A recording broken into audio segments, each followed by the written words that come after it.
My fiancé told me, I'm giving your motorcycle to my brother for his birthday. You're too old to be riding it anyway. I was 34, and that bike wasn't just any motorcycle. I had spent 5 years building it from the ground up. I looked her straight in the eye and said, if you touch it, we're done. While I was at work, she had it towed away anyway and handed it over to her brother. The moment I realized what had happened, I reported the bike stolen. Later that day, her brother was pulled over during a traffic stop and ended up getting arrested while riding my motorcycle. Can you even imagine pouring 5 years of your life, your sweat, your soul, into creating something truly meaningful, piece by piece, by your own hands? And then, the person you're about to marry tries to just give it away, like it's a forgotten old broom? That's what happened to me, and it sparked a chain of events that absolutely blew up my entire life. Look, I'm a machinist, 34 years old, and I work with precision. I build parts for airplanes. I'm good at what I do, earning a solid living. My hands are my tools, and I understand patience when it comes to metal. I can hold tolerances that would make most people's heads spin. So, when I tell you about my motorcycle, I need you to understand, this wasn't some toy. This was a 5-year engineering project, built by someone who literally machines airplane parts for a living. I started that build when I was 29. It was a 1978 Honda CB750 frame I snagged for $400 at a swap meet. Over 5 years, that thing was reborn.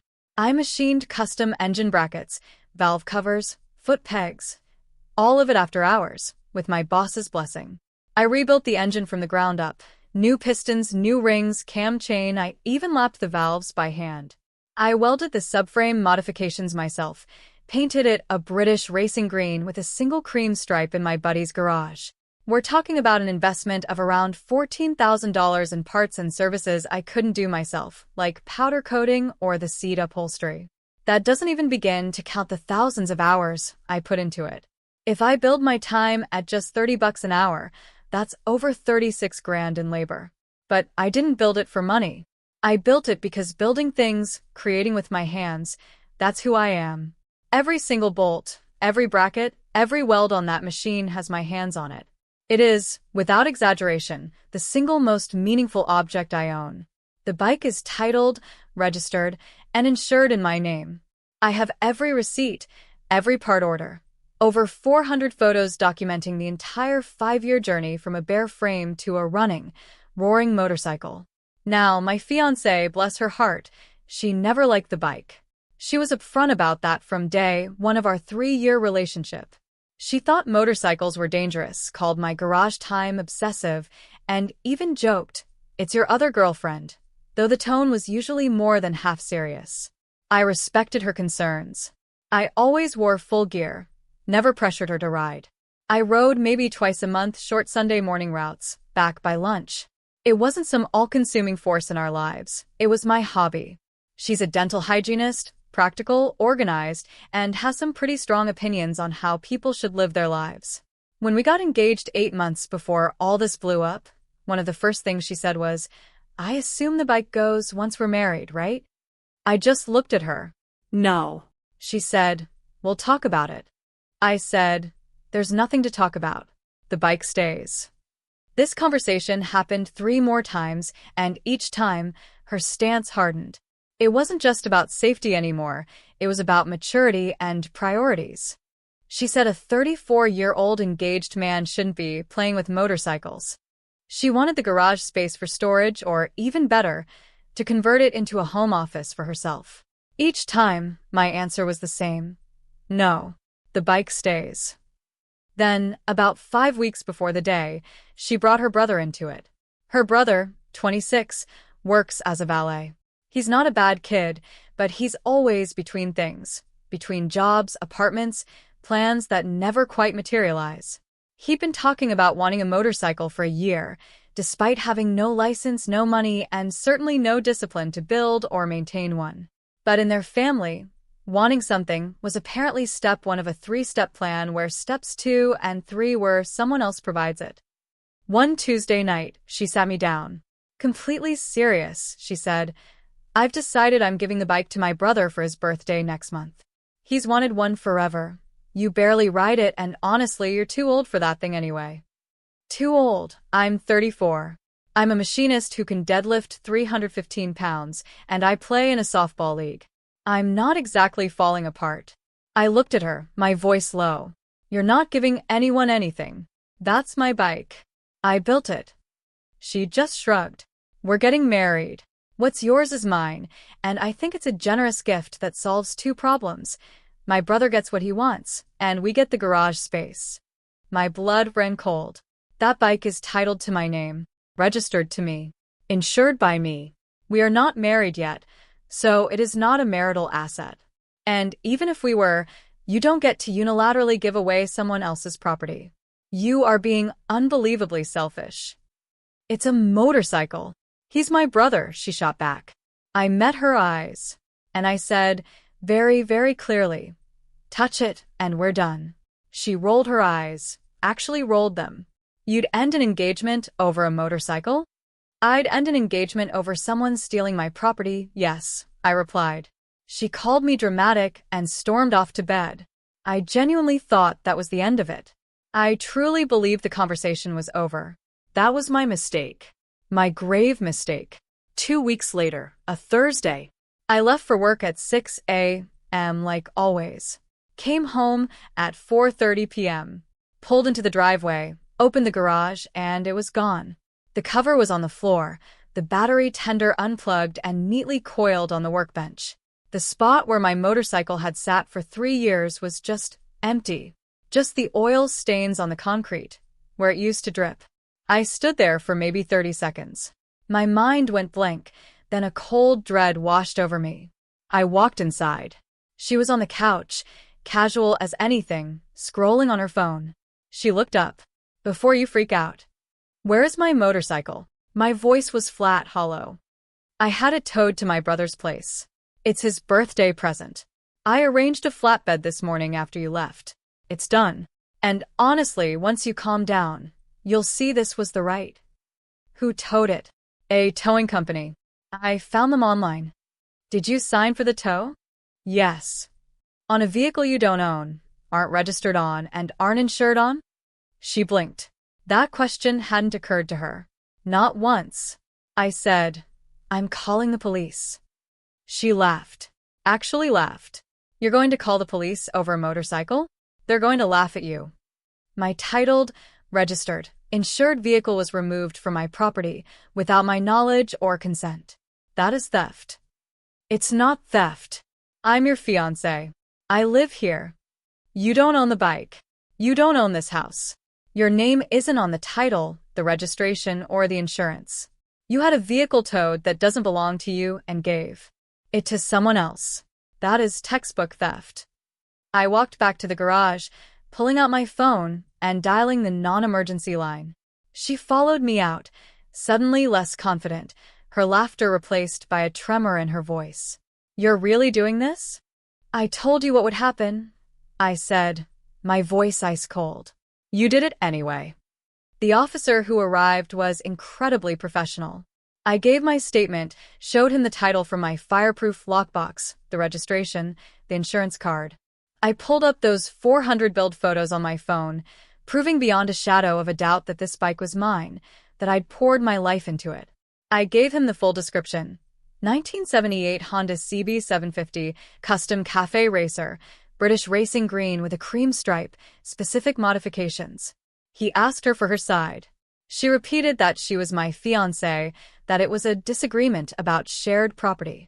He asked if her name was on the title. She said no. He asked if she had written authorization to move the vehicle.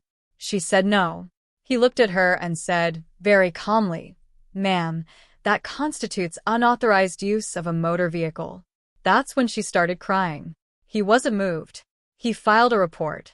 6 days later, after the police report, the officer told me that since I knew where the bike was, her brother's apartment, I could provide that information and they'd attempt to recover it. I gave them the address. I also told them that her brother didn't even have a motorcycle endorsement on his license. The officer noted that 2 days after the report, I got a call from the detective assigned to the case. He said they hadn't recovered the bike yet. Her brother wasn't home when they went by. They'd try again. Meanwhile, My fiancée had moved from crying to full-blown fury. The night after the police report, she came at me, practically screaming. "You called the cops on my brother. Do you understand what you've done? He could get arrested. He's in possession of a stolen vehicle," I said, my voice steady despite the adrenaline. "Yes, he could get arrested. It's not stolen. I gave it to him. You can't give away something you don't own. That's like me walking into a dealership and giving someone else's car to my friend.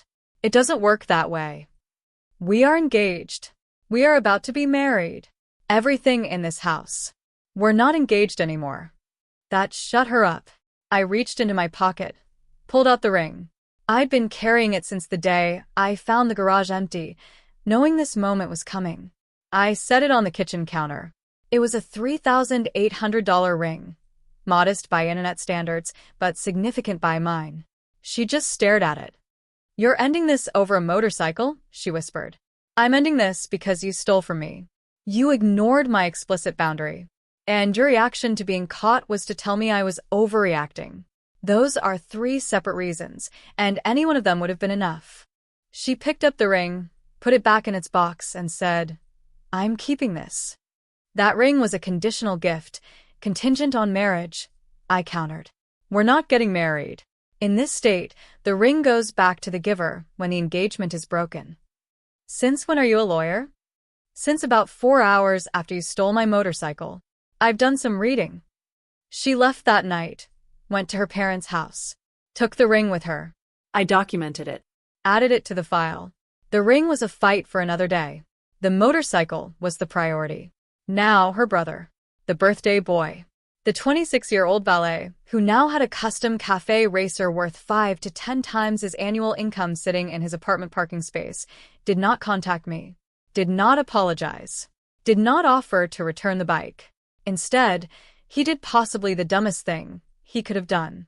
He rode it, without a motorcycle endorsement, without insurance. My insurance was on the bike, but I'd already called my carrier and reported it stolen, which meant coverage was suspended. Without registration in his name. He just got on it and rode it around. I know this because a buddy of mine saw him.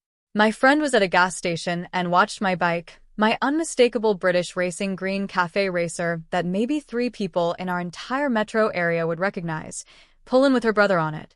My buddy, bless his observant soul, took a photo on his phone and sent it to me.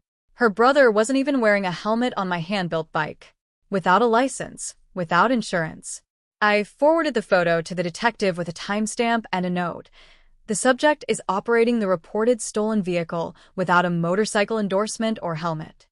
3 days after that photo, her brother got pulled over at a routine traffic stop. The officer ran the plates. The bike came back as reported stolen. Her brother was arrested on the spot. The charges: possession of stolen property, a felony in my state for property valued over $1,500, and operating a motorcycle without the proper endorsement, a misdemeanor. The bike was impounded as evidence, not returned to me yet. An impound hold. Pending the case. That part hurt. My bike, sitting in a police impound lot. But it was better than sitting in her brother's parking space, getting ridden without a helmet by a guy who couldn't tell a carburetor from a catalytic converter. Her brother called my ex from jail. My ex called me. I didn't pick up. She left a voicemail that I saved. The voicemail said, and I want to be precise here, "My brother is in jail because of you. He didn't know it was stolen. I told him I was giving it to him. He's never been arrested before. If you don't drop the charges, my dad is going to make your life very difficult. You're going to regret this. My dad is going to make your life very difficult." That's a threat. I saved it, forwarded it to my email, backed it up. Her dad called me the next day. Her dad is a retired parcel delivery driver. Big guy, loud voice. The kind of man who has strong opinions about loyalty and family and expresses them at a volume that makes your phone's speaker crackle. "You need to get my son out of this. Your daughter stole my motorcycle and gave it to your son. Your son rode a stolen vehicle without a license. These are consequences of their actions, not mine. He's a kid. He's 26 years old. He didn't know it was stolen. He received a motorcycle worth over $14,000 in parts alone from his sister, who doesn't own a motorcycle. At no point did he question that. That's not. You can't just. Family doesn't do this to each other. We're not family.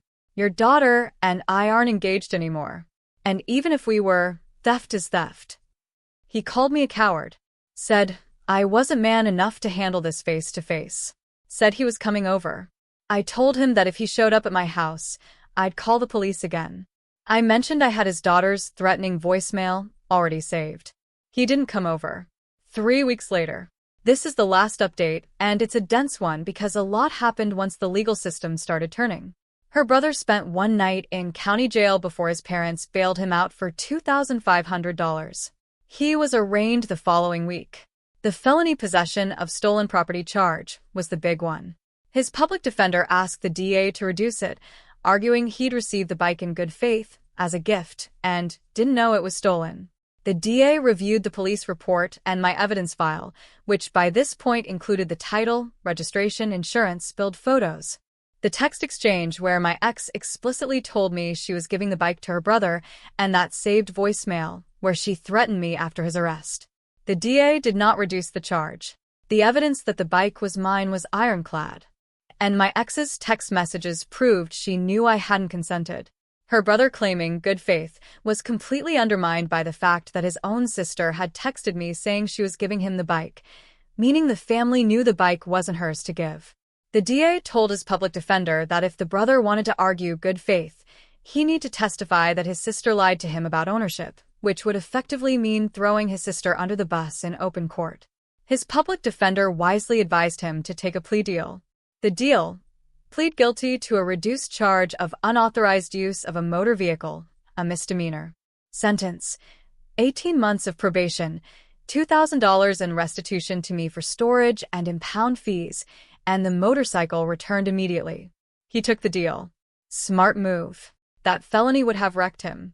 But here's the part that made the whole thing satisfying in a way I didn't expect.